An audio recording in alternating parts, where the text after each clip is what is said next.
আসসালামু আলাইকুম, বিসমিল্লাহির রহমানির রহিম। আজকে আমরা অনার্স প্রথম বর্ষ এবং দ্বিতীয় বর্ষের ব্যষ্টিক অর্থনীতির অত্যন্ত গুরুত্বপূর্ণ একটি টপিক আলোচনা করব। টপিকটি হচ্ছে, দেখাও যে একটি রেখার বাড়ির যোগান রেখা নেই। এই প্রশ্নটা ভিন্নভাবে আসতে পারে প্রমাণ করো যে একটি রেখার বাড়ির যোগান রেখা অঙ্কন করা যায় না, অথবা আসতে পারে একটি রেখার বাড়ির যোগান রেখা অনুপস্থিত কেন ব্যাখ্যা করো। যেভাবে এই প্রশ্নটা আসুক না কেন আমরা সমাধান করতে পারবো। আমরা প্রথমে সমাধান লিখবো, লেখা যতটুকু অংশ লিখতে হবে সেটা বলতেছি এবং চিত্র করে ব্যাখ্যা দিব। এ টু জেড ক্লাসটা লিখলে এই অংশ নিয়ে আপনাদের কোনো সমস্যা থাকবে না ইনশাল্লাহ। খেয়াল করেন প্রত্যেকে।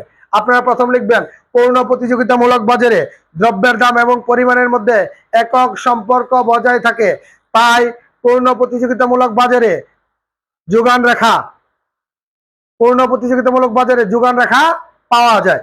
এইটুকু লেখার পর আপনি লিখবেন, একচিটিয়া কারবারে দ্রব্যের দাম এবং পরিমাণের মধ্যে একক সম্পর্ক পরিলক্ষিত হয় না। এইটুকু লেখার পরে লিখবেন, একচিটিয়া কারবারে একটি নির্দিষ্ট পরিমাণ দ্রব্য একাধিক দামে বিক্রয় করে, আবার একচিটিয়া কারবারি একটি নির্দিষ্ট দামে ভিন্ন ভিন্ন পরিমাণ দ্রব্য বিক্রয় করে, তাই একচিটিয়া কারবারে যোগান রেখা অঙ্কন করা যায় না। এইটুকু লেখার পরে আপনি লিখবেন, নিম্নে চিত্রের সাহায্যে বিষয়টি ব্যাখ্যা করা হলো।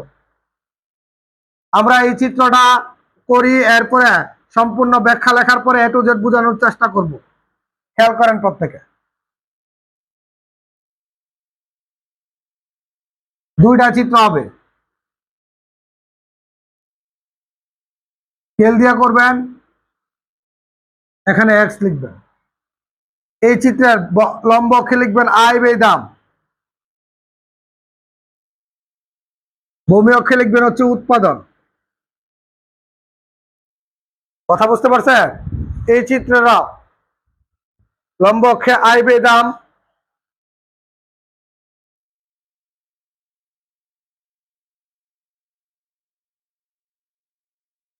ভূমি অক্ষে লিখে দিবেন হচ্ছে উৎপাদন। এইটুকু লেখার পর, এইটুকু যখন আপনারা লিখবেন, লেখার পর আমরা চিত্র অঙ্কন করবো। তো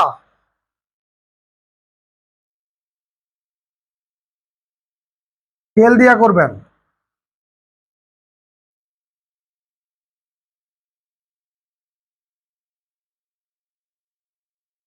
স্কেল দিয়া, ঠিক আছে।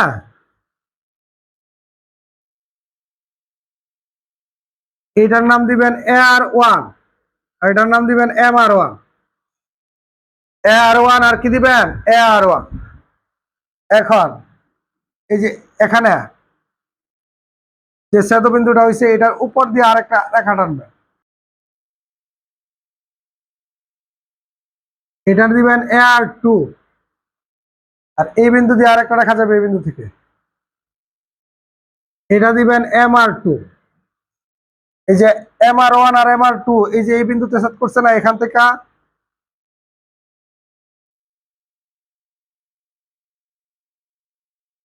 এটা দিবেন MC রেখা। এটা লিখবেন কি লেখা? MC রেখা।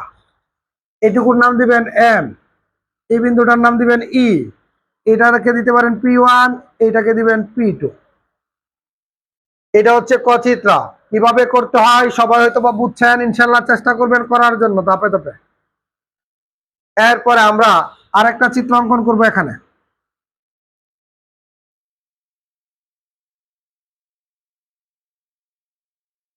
আমরা প্রথমত এখানে যে চিত্রটা অঙ্কন করব, হ্যাঁ, এই চিত্রটা এই যে এখান থেকে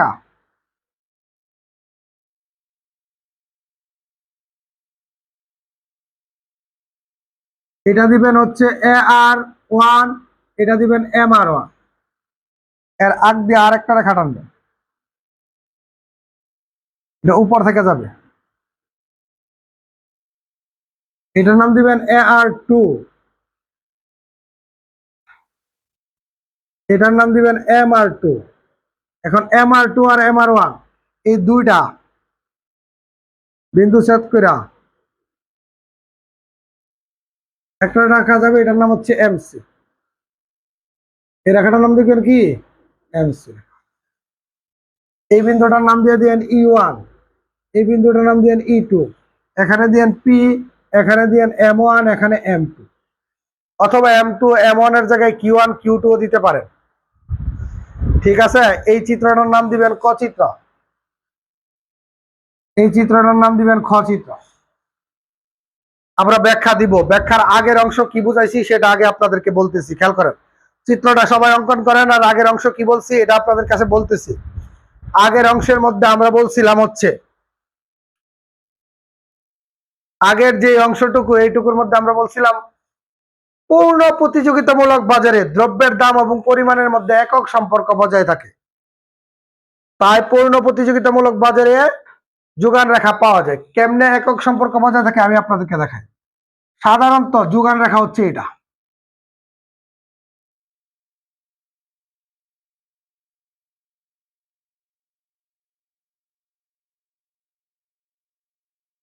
এটা যদি আমরা P2 দেই এটা P1, তাহলে এটা যদি Q1 বা Q2 অথবা M1 M2 দেই এটা SS। এখানে হচ্ছে দাম আর এখানে হচ্ছে পরিমাণ বা যোগানের পরিমাণ। ঠিক আছে, একটু খেয়াল করেন, আমরা বোঝার জন্য এই চিত্রটা করছি। উপরেরটা দেখেন, এই যে লম্ব অক্ষে দাম, ভূমি অক্ষে কি যোগানের পরিমাণ। এখন দেখেন দাম যখন P1 তখন পরিমাণ হচ্ছে M1, দাম বেড়ে P2 হলে যোগানের পরিমাণ বেড়ে M2 হয়। এর মানে দেখেন দাম বাড়লে যোগান কি করে, বাড়ে। এর মানে এই দামের সাথে যোগানের একটা সম্পর্ক আছে, অর্থাৎ দাম বাড়লে যোগান বাড়ে, দাম কমলে যোগান কমে। দামের সাথে এইরকম সম্পর্কের নামে হচ্ছে একক সম্পর্ক। এটা কোন বাজারে থাকে, পূর্ণ প্রতিযোগিতামূলক বাজারে থাকে। কথা ক্লিয়ার? কিন্তু একচিটিয়া বাজারে, একচিটিয়া কারবারে শুধুমাত্র বিক্রেতা থাকে, এটার মধ্যে কিন্তু দরদাম করার সুযোগ থাকে। কিন্তু একচিটিয়া কারবারে আপনার দরদাম করার সুযোগ থাকে না, কারণ আপনি যখন দরদাম করার সুযোগ থাকে তখন কিন্তু দাম একবার বাড়ে একবার কমে, যোগান একবার, আর দাম বাড়লে কমলে যোগান বাড়ে কমে। এটা হচ্ছে পূর্ণ প্রতিযোগিতামূলক বাজারে। পূর্ণ প্রতিযোগিতামূলক বাজারে অসংখ্য ক্রেতা এবং অসংখ্য বিক্রেতা থাকে। আমরা জানি ক্রেতা ও বিক্রেতা দর কষাকষির মাধ্যমে একটা নির্দিষ্ট দামের উদ্ভব করে, ওইটার নাম হচ্ছে পূর্ণ প্রতিযোগিতামূলক বাজারে। ওই বাজারে দামের সাথে যোগানের একটা সম্পর্ক আছে। কিন্তু একচিটিয়া বাজারে একজন মাত্র বিক্রেতা থাকে। কয়জন বিক্রেতা থাকে? একজন। তাহলে বিক্রেতা যেহেতু থাকে একজন একচিটিয়া বাজারে, বুঝেন? অর্থাৎ এক লোকে শুধুমাত্র আমাদের দেশে ধরেন একটা কোম্পানি শুধু এটা উৎপাদন করে, এই কলমটা একটা কোম্পানি উৎপাদন করে। একটা কোম্পানি যদি কলম উৎপাদন করে, কলমের দাম বাড়লেও কমলেও উনার যোগানের পরিমাণ উনার ইচ্ছা মতো নির্ভর করবে। উনি কোনো বাজারের উপর বা দামের উপর নির্ভর করে এটার পরিমাণ বাড়াবে না। কথা বুঝতে পারছেন? তাহলে বোঝা যাইতেছে যেহেতু একচিটিয়া বাজারে একজন মাত্র বিক্রেতা থাকে, ওনার মধ্যে সাথে কোনো কম্পিটিশন করার লোক থাকে না, তখন উনি ওনার ইচ্ছা মতো দাম বাড়াইতে পারে, দাম কমাইতে পারে, যোগান বাড়াইতে পারে, যোগান কমাইতে পারে। এখানে কারো ইখতিয়ার নাই। এই ক্ষেত্রে দ্রব্যের দাম এবং পরিমাণের সাথে, যোগানের পরিমাণের সাথে কোনো কি নাই, একক সম্পর্ক নাই। কারণ একচিটিয়া বাজারে দাম বাড়লে যোগান বাড়ে, দাম কমলে যোগান কমে, এটা হতে পারে না। কারণ নির্ভর করা হচ্ছে এই বিক্রেতার উপর, কারণ বিক্রেতা একজন। কথা ক্লিয়ার? এখন এই বিক্রেতা কি করে জানেন? অনেক সময় কি করে, ধরেন বলবো একটা কলম, কোন জায়গায় একটা কলম, এই যে একটি কলম বিক্রি করতেছে 100 টাকায়, আবার অনেক জায়গায় দুইটা কলম বিক্রি করতেছে 100 টাকায়। এই দেখেন, একটা কলম বিক্রি করতেছে কোন জায়গায় 100 টাকায়, আবার কোন জায়গায় দুইটা কলম বিক্রি করতেছে। কারণ এটা ওর ইচ্ছা, এটা বাজার দেওয়া, বাজারের কোনো কিছুর উপর নির্ভর করে না বা দামের উপর নির্ভর করে না। আবার অনেক সময় কি করে জানেন, একটি কলম ওই একটি কলম ওই কোন জায়গায় বিক্রি করে 100 টাকা, আবার একটি কলম কোন জায়গায় বিক্রি করতেছে 200 টাকা। এর মানে কলমে কি বিক্রি করতেছে, কোন জায়গায় 100 কোন জায়গায় 200। যে কারণে আমরা বলছিলাম যে একচিটিয়া কারবারি, একচিটিয়া কারবারি, একচিটিয়া কারবারি ভিন্ন দামে, এই যে দেখেন দাম দুইটা দুই রকম, ভিন্ন দামে একই পরিমাণ দ্রব্য বিক্রি করে। কথা বুঝতে পারছেন?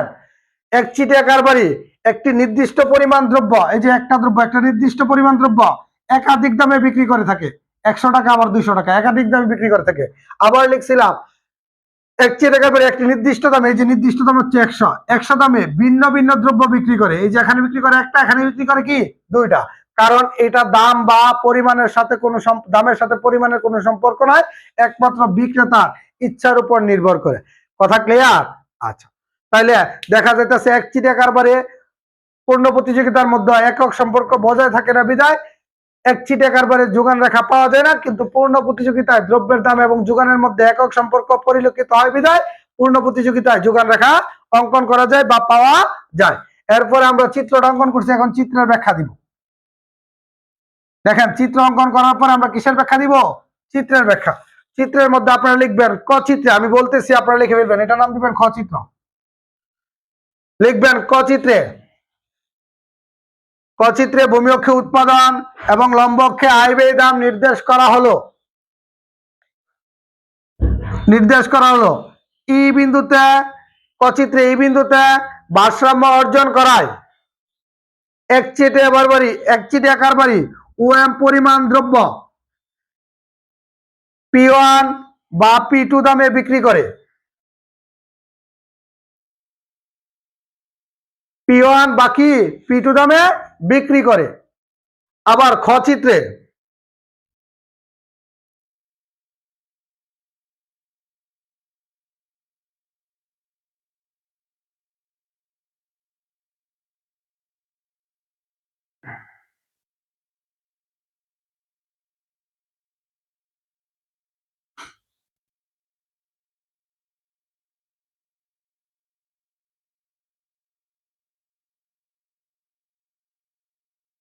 আপনারা ব্যাখ্যাটা লিখবেন কিভাবে, হ্যাঁ খেয়াল করেন প্রত্যেকে।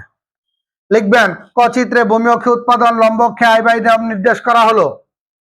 খ চিত্রে ভূমি অক্ষে উৎপাদন লম্ব অক্ষে আয় ব্যয় দাম নির্দেশ করা হলো। ক চিত্রে একচিটিয়া কারবারি ই বিন্দুতে ভারসাম্য লাভ করে।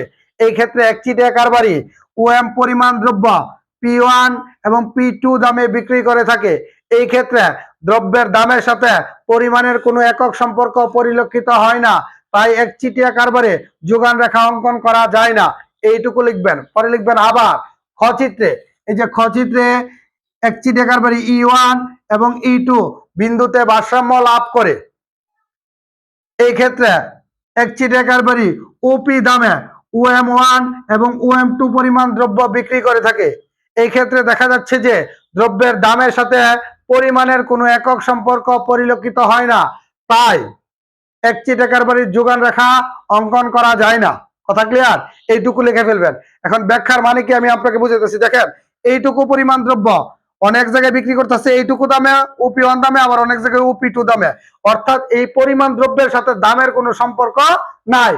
দাম বাড়া কমার সম্পর্ক এই উৎপাদনের বা যোগানের পরিমাণের সাথে সম্পর্ক নাই। এই কারণে যোগান রেখার মধ্যে একক সম্পর্ক নাই পাওয়া যায়, এই কারণে যোগান রেখা কি অঙ্কন করা যায় না।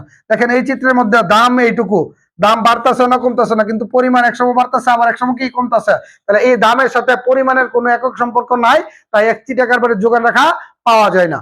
আশা করছি প্রত্যেকে প্রথম থেকে শেষ পর্যন্ত ক্লাসটি দেখলে একচিটিয়া কারবারির যোগান রেখা অনুপস্থিত কেন বা পাওয়া যায় না কেন বা অঙ্কন করা যায় না কেন এটা ক্লিয়ার ভাবে আপনারা করতে পারবেন।